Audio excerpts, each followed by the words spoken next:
കളിയിൽ RCB 35 റൺസിന് ജയിച്ചെങ്കിലും കോഹ്ലിയുടെ ബാറ്റിംഗിനെതിരെ വലിയ വിമർശനമാണ് ഉയർന്നിരുന്നത്.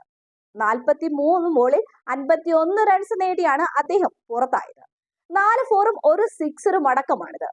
അഗ്രസീവ് തുടക്കത്തിനു ശേഷം കോഹ്ലി പിന്നീട് ഇന്നിംഗ്സിന്റെ വേഗത കുറയ്ക്കുകയായിരുന്നു.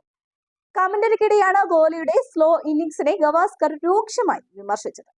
ആദ്യത്തെ 18 ബോളിൽ 32 റൺസ് കോഹ്ലി സ്കോർ ചെയ്തിരുന്നു.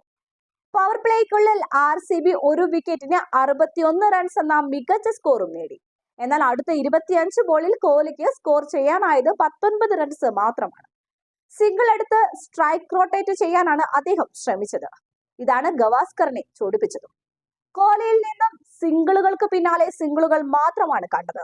ദിനേശ് കാർത്തിക്കും മഹിബ ലോംഡോറുമെല്ലാം പിന്നീട് ബാറ്റ് ചെയ്യാൻ ഇറങ്ങാനുണ്ടായിരുന്നു. അതുകൊണ്ട് തന്നെ കുറച്ച് റിസ്കുകൾ എടുക്കാനും വലിയ